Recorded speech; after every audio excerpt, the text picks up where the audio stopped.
Welcome to the Tech-Powered Growth in Professional Services podcast.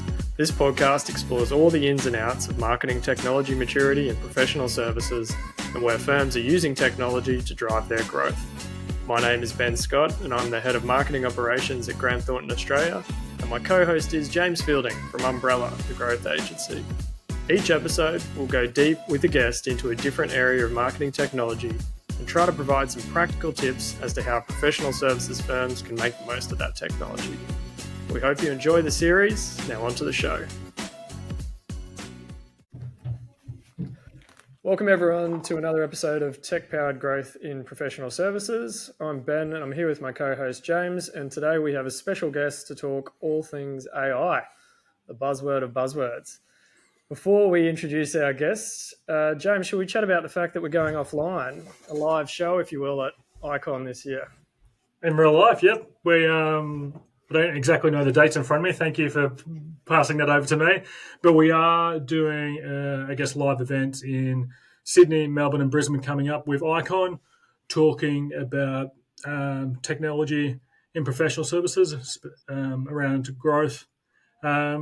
What we're doing there is actually talking through some of the results of the survey we undertook earlier this year, and we'll also talk about a day in the life of Sarah McNifty, I think the name we came up with. So Sarah will be going through, a day in the life of being, a tech-powered sales and marketing person today. So kind of showcasing what's possible in the world of technology-enabled selling and marketing.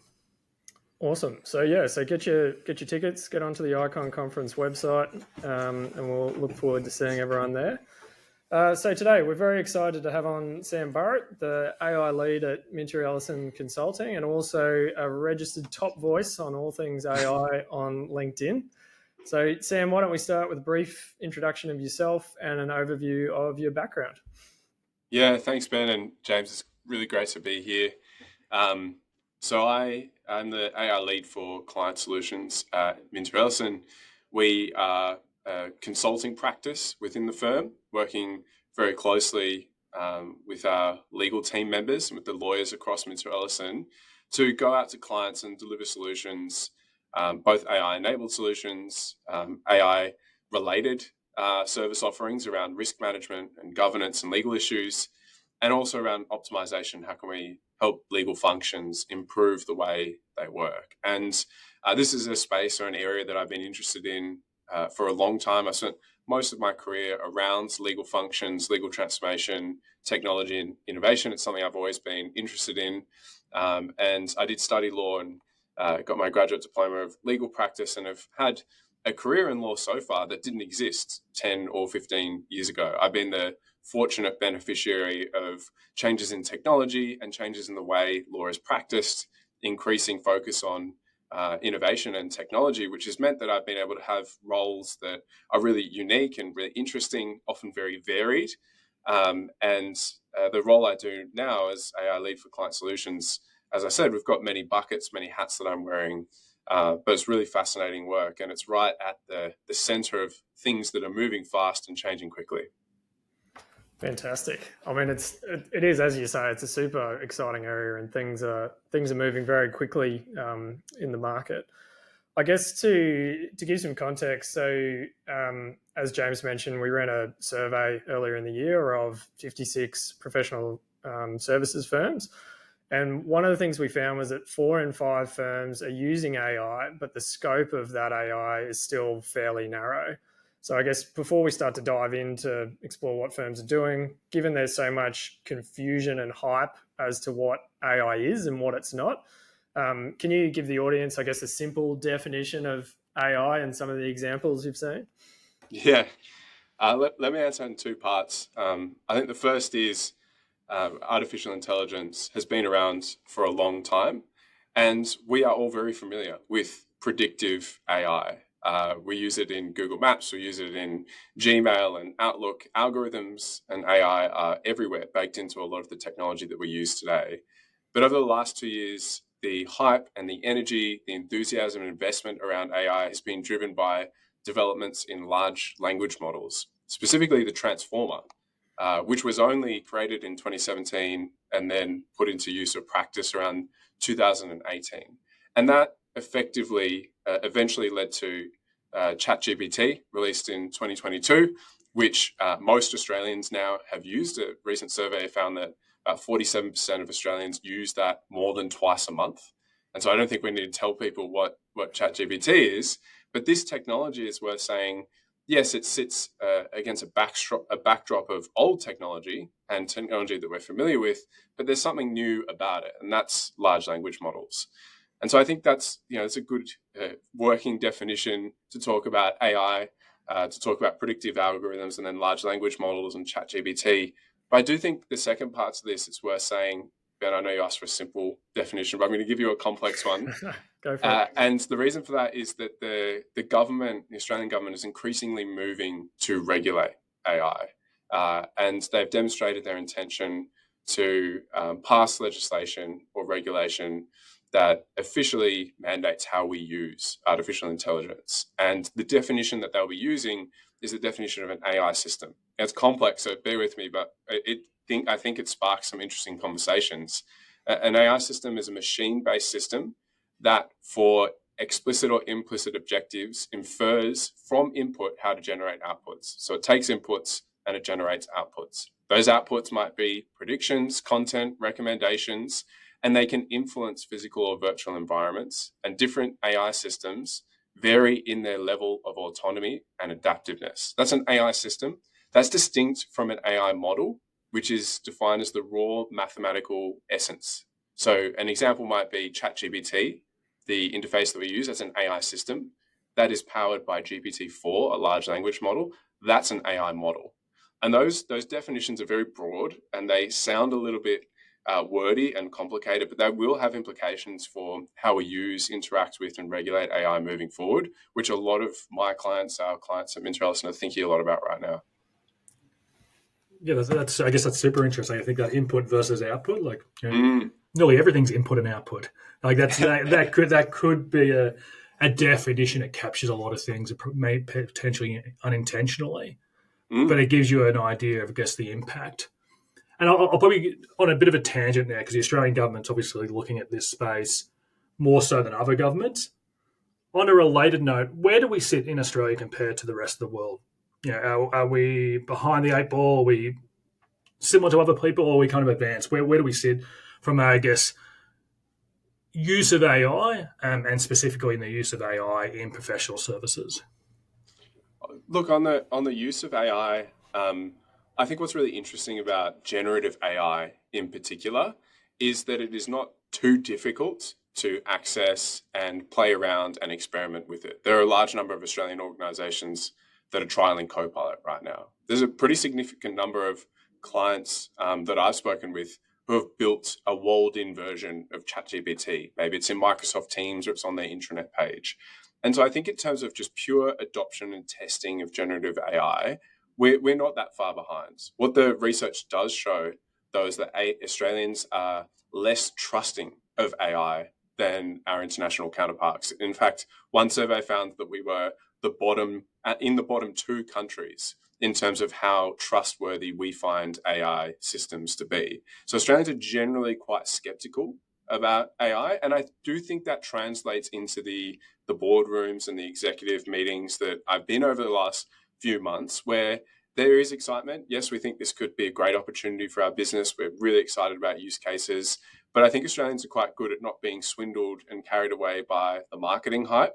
And they are also quick to say, what's the ROI? What does this really mean? And most importantly for us as a legal and consulting firm, like, what are the risks? What do we have to think about?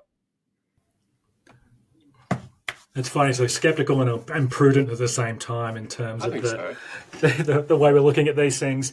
I guess if we are being prudent, and you said you are talking in boardrooms and talking to leaders of firms, and we're at that kind of early stages of adoption and use cases. What use cases are you seeing in terms of in professional services firms? What are the kind of core use cases that are kind of rolling out first?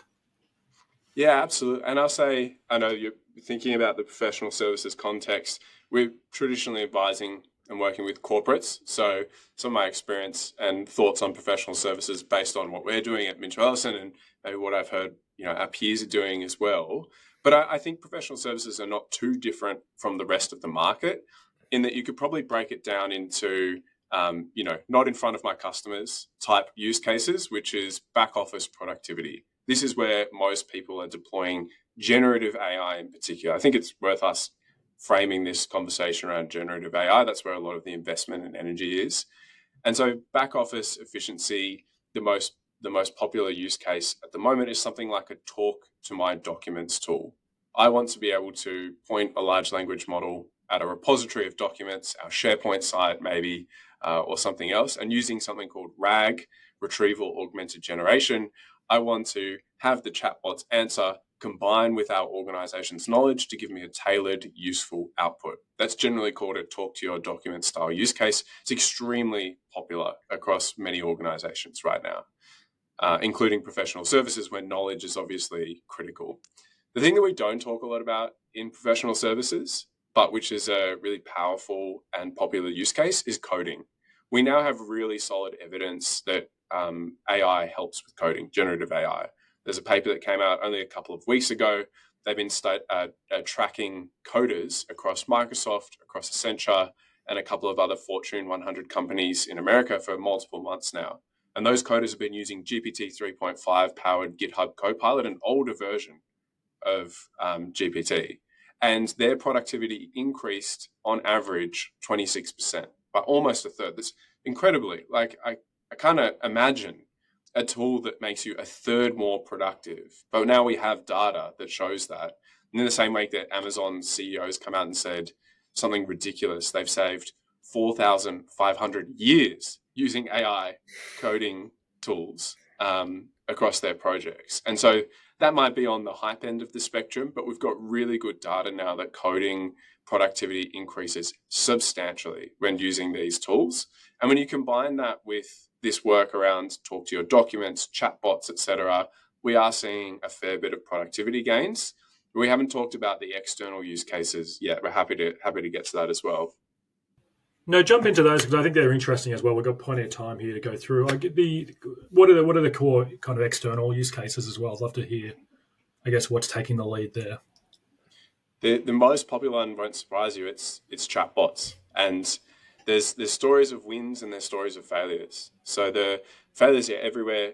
Famously, Pack and Save, which is a New Zealand grocery chain, they're very early to the game. In late 2023, they rolled out a chatbot, and you could jump onto this chatbot and you could put in your groceries, what you had in your cupboard, and it would give you recipes.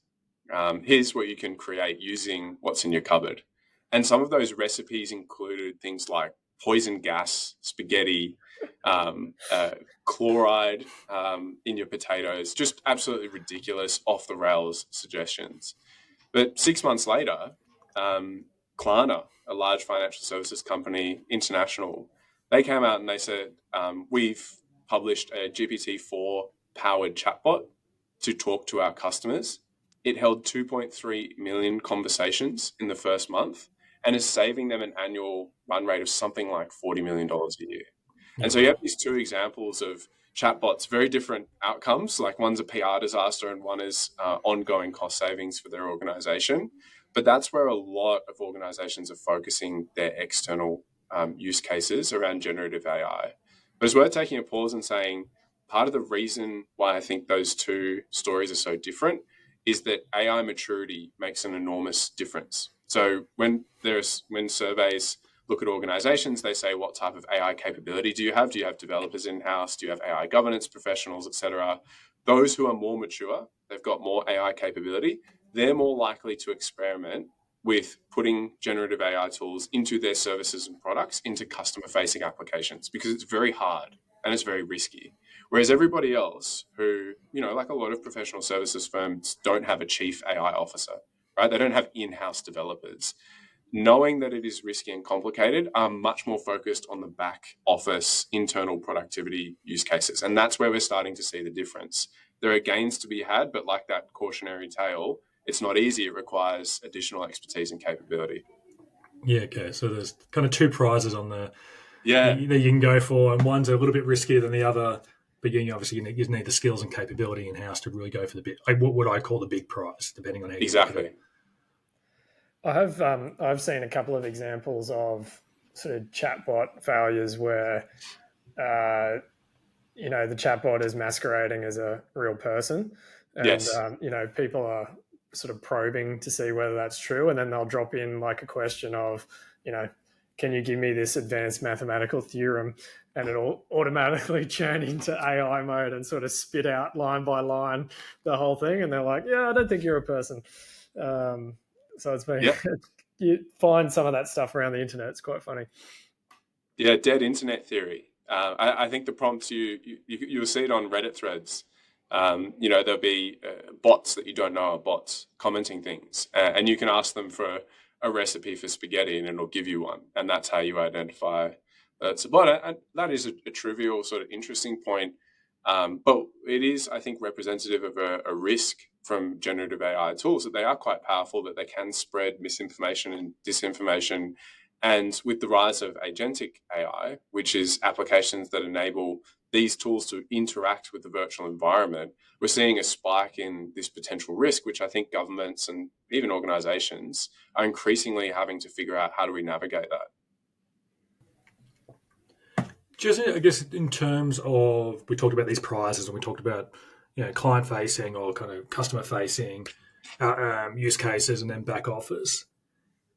On the back office side, I guess I'm a little bit jealous in the fact that, especially in professional services, the focus has very much been on service delivery.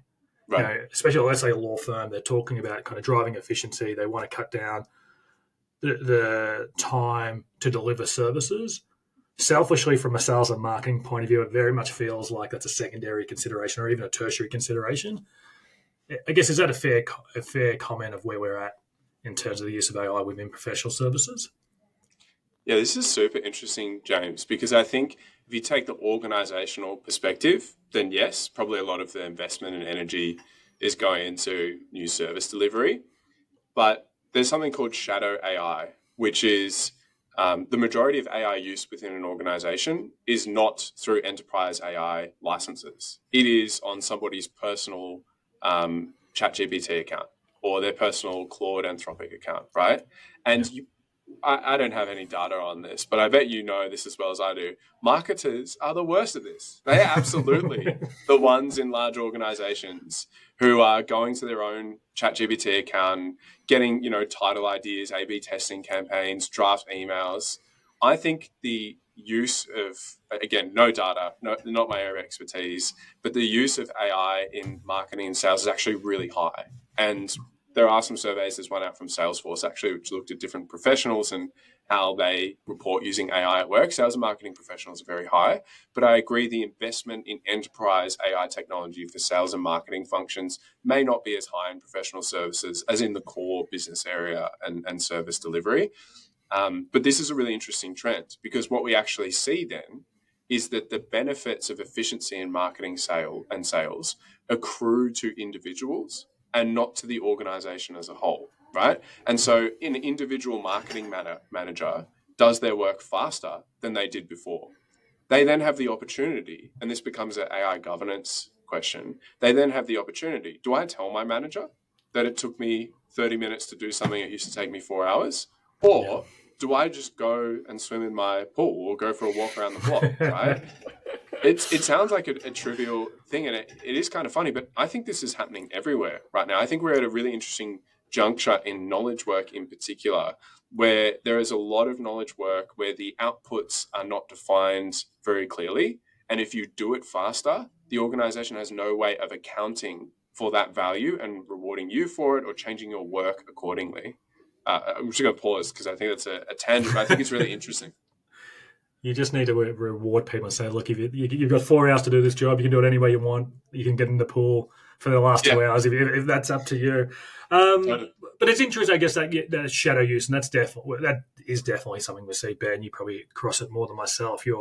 Yeah, well, I mean, I guess where my mind was going with that is I feel like there's a trend in the market, and it'd be interesting to get your take on it, Sam, whether, we interface with a lot of technology SaaS providers, and they're all obviously coming off the back of huge funding rounds on this AI hype. Like, okay, we've got to get AI into our products. But then they're coming to us sort of pitching their latest software improvements, and these are systems we might have had for 2, 5, 10 years or whatever. Oh, we've embedded AI into this, it's going to improve these processes. Oh, and by the way, the cost is going up 5% next year. And it's one of those things where it's a little bit like, well, I didn't really ask for that. Yeah. And a lot of firms aren't in a position to capitalize on using that AI that's been embedded into the existing software anyway. And because of the additional cost, and firms are under cost pressure, they're like, well, I don't necessarily need that.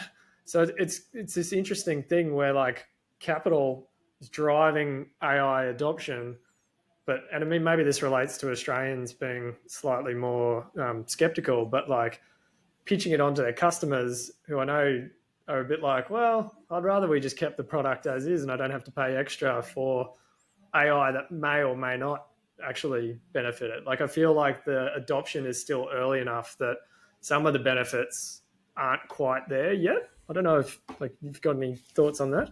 I think you're absolutely right. Generative AI in particular it's not useful for everything. We don't want it in all of our tools, all of our products. We're thinking a lot about where it's useful in law, right? And it's certainly not very good at legal reasoning.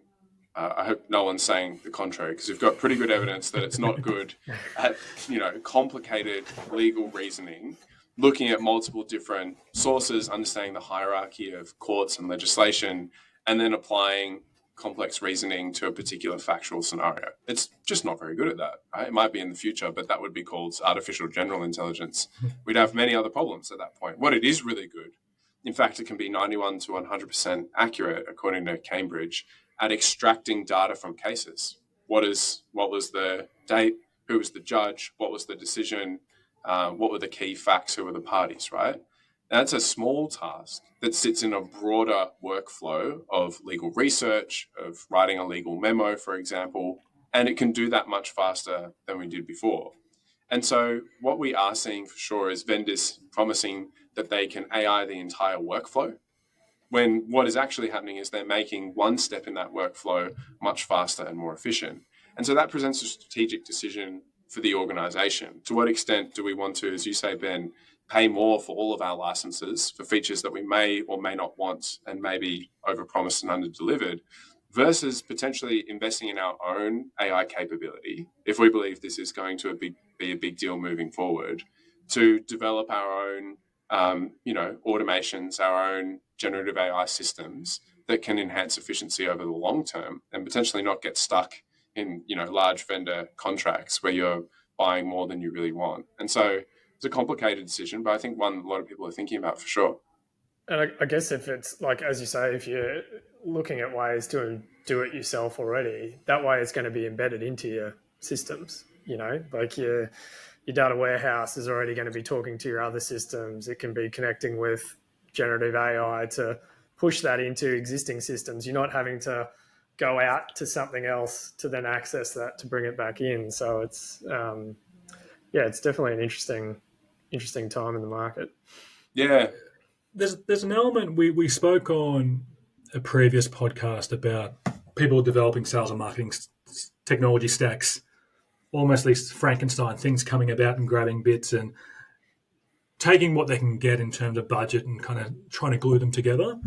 I imagine you see a little bit of that as well in terms of people trying to piecemeal AI into existing, what I'd call probably poor processes or, not mature processes.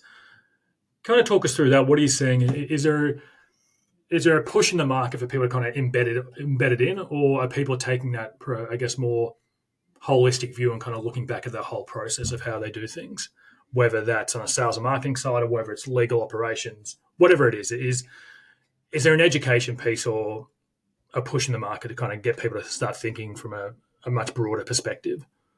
Yeah, there definitely is. I'm sort of seeing, we're seeing two waves of adoption of generative AI. And again, as you mentioned, I'm more focused on legal functions, although that is expanding outwards. A lot of my work is with in-house legal teams. But across the organization, there's sort of two waves of adoption. The first is we need enterprise generative AI tools that are horizontal. So everybody can access a walled-in version of ChatGPT and get fast answers to basic questions. This may not even be a RAG solution, so it might not be talking to your documents. It's just a walled-in secure version of ChatGPT that everybody can use to experiment. And that has some productivity benefits to it, but it's not going to change your organization. The other type of adoption is this sort of more use case specific. And this is where we're looking at re-engineering a process or re-engineering a workflow, as we've been talking about, to automate bits and pieces of that workflow to make it more efficient and more effective. And that, at the moment, especially in Australia, that second type of adoption has mostly been in proof of concept or pilot stage. Over the last 12 to 18 months since this wave began, effectively, organizations have gone through the process of scoping the opportunity, identifying the use case, piloting, building proof of concepts, and then deciding whether or not to turn those proof of concepts into fully fledged use cases across the organization. And the vast majority of them do not make it. We should be clear, like most technology projects, the majority of them don't make it over the line. This is still an experimental technology. As we talked about earlier, like with the coding example, when you get it right, the productivity gains are really significant. But many organizations are in that phase right now where they're saying, we think it can work across XYZ use case, whether it's, automating the review of a large number of documents. But we're still, I think, for most organizations in the phase of deciding whether or not the ROI is there.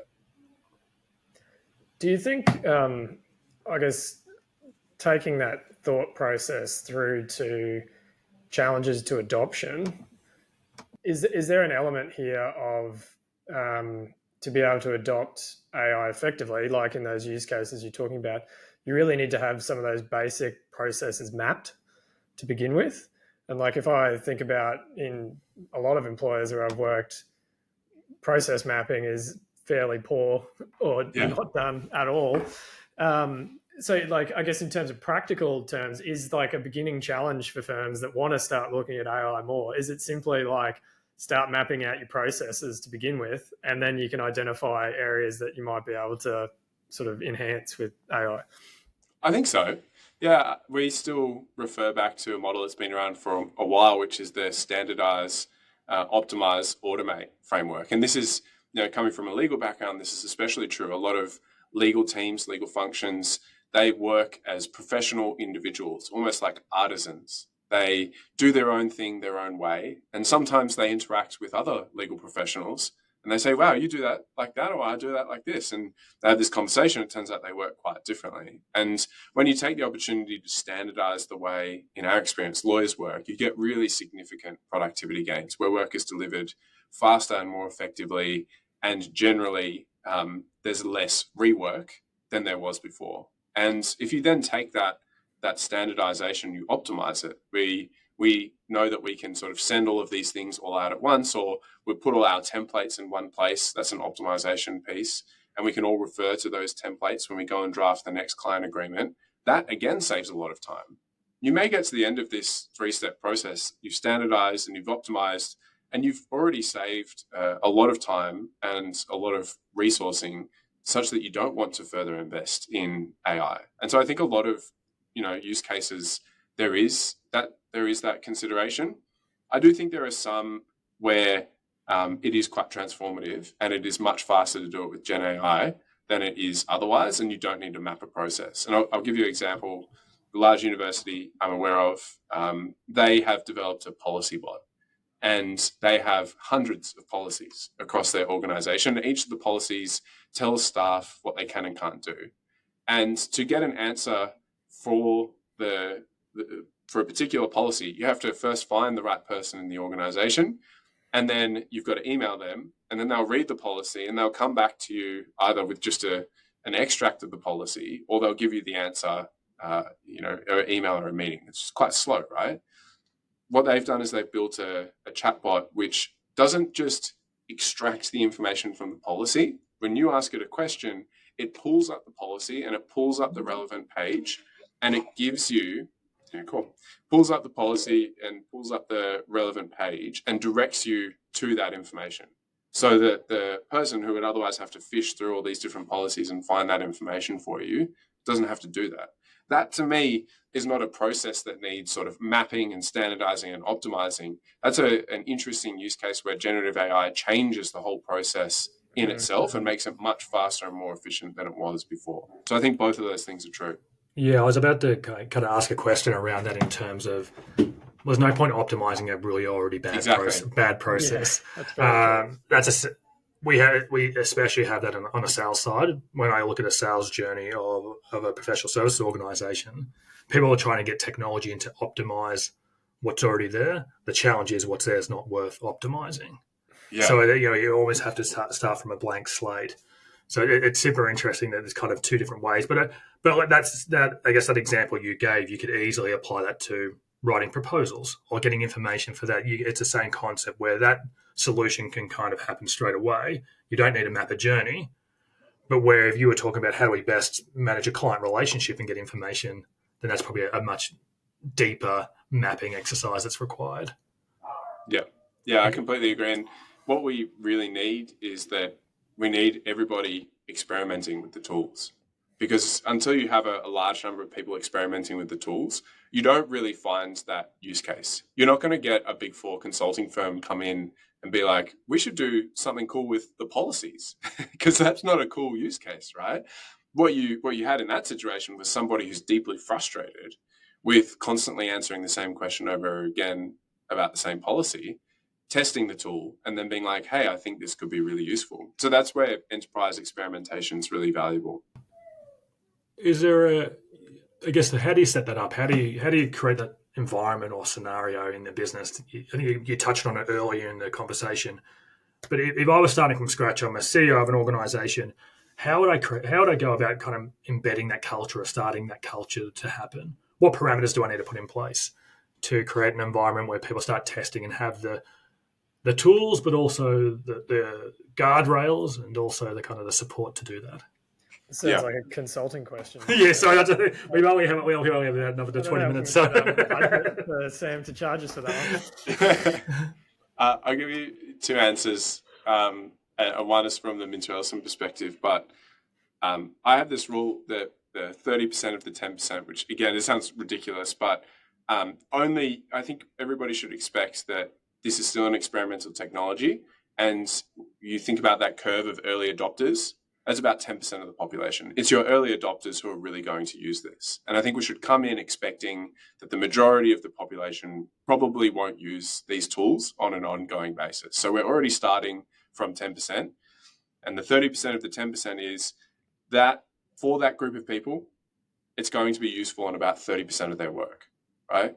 It's not going to be useful on all of their work. It's going to be useful on a subset of it. So we're looking at a subset of work of a subset of the population. And it sounds silly, but setting expectations on this is really important because we've been caught up in a hype cycle and we don't want the hype cycle to dictate investment decisions. So I would start there. Those numbers may be off, but I would start with a conservative estimate. And then what we did at Minter Ellison is not exactly that, but we made it part of the workplace experience to use generative AI tools. And we made it really concrete. It's difficult to get lawyers to give up billable hours to experiment with something that has no proven return. And so we gave everybody 1 hour of fee relief per week for 12 weeks. And each week on a Friday, everyone in the organization had 1 hour blocked out in their calendar where they could experiment with a tool, take a course that we had uploaded to our internal digital learning system or on LinkedIn Learning, get reverse mentoring from somebody in the organization who knew about these tools and was actively participating in trials or experimenting. And that policy was called Dedicated Gen AI Time over 12 weeks. And it was really successful. And I think that had a material impact on our adoption rates. So we're targeting really, really high adoption rates. I gave you, that at the outset, look at the 10% and look at the 30%. We're aiming much, much higher than that because we have had these policies in place that allow us to do that. Yeah, wow, that's a great story. I think fee relief in a law firm definitely helps with uptake. Yeah, wow, I think that's but I think that investment from the business is interesting. Like, you can't dip your toe in, I guess. It's got to be a genuine investment. and a genuine commitment with a formal program wrapped around it. Just in the interest of time, because I see, as you are, a LinkedIn top voice, and I do follow you, and there's some great content that comes out. You got some content that comes around, like content around going, developments in terms of guidelines, policies, ethics. You're very strong in terms of staying across that. Is there anything, I guess, people listening today, is there anything that we really need to be aware of that's kind of just landed or in the works that you think will have an impact on the way we use it, both from an individual's perspective and also from a business perspective? It's really exciting because the Australian landscape around AI has been what you might call soft law. There's been lots of principles and guardrails, or guidelines rather. We haven't had sort of legislation or regulation. And we have some direction from the government now.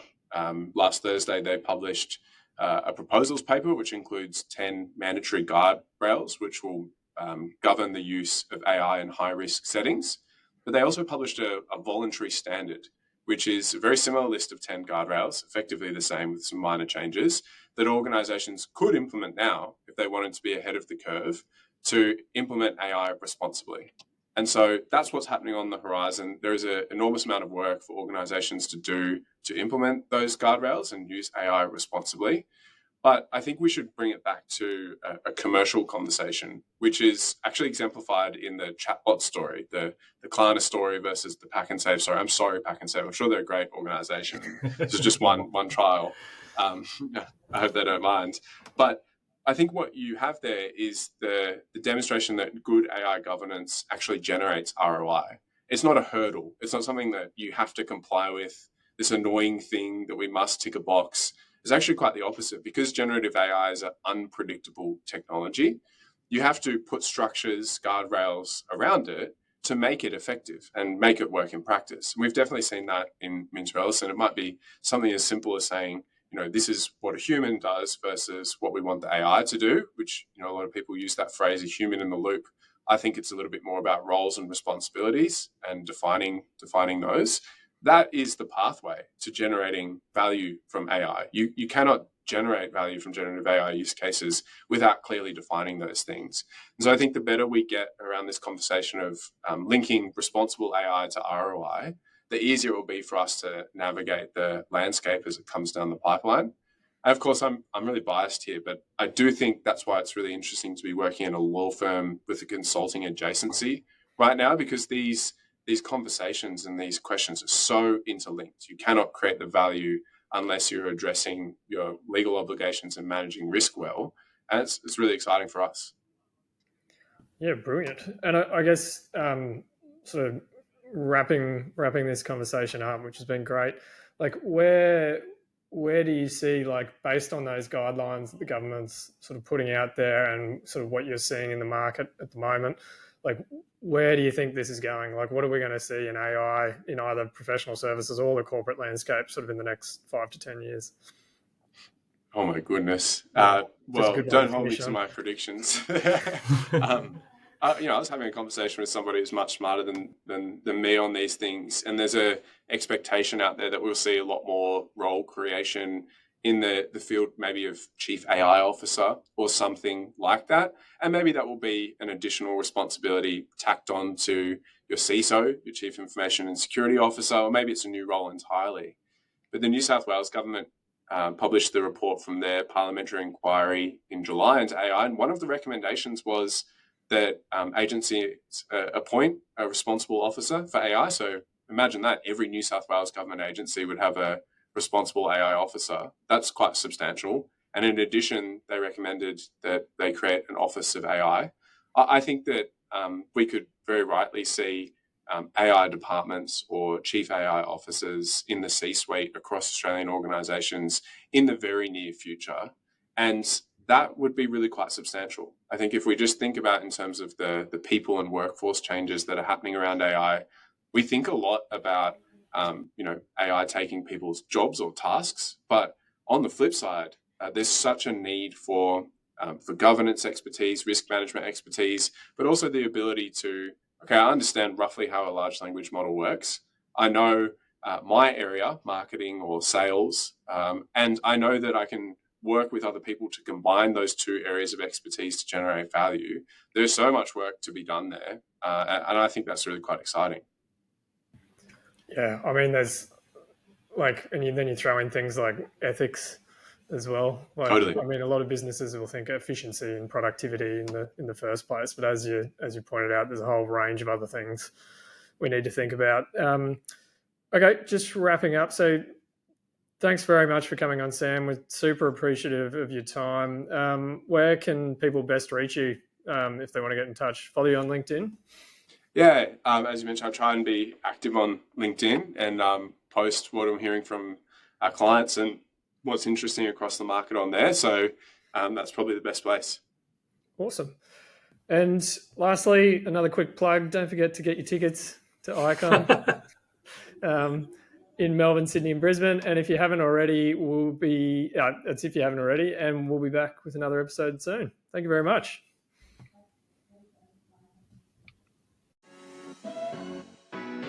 Thank you for listening to the Tech Powered Growth and Professional Services podcast. Please make sure you hit subscribe wherever you're listening to this podcast, and don't forget to follow our Tech Powered Growth and Professional Services page on LinkedIn. Thank you.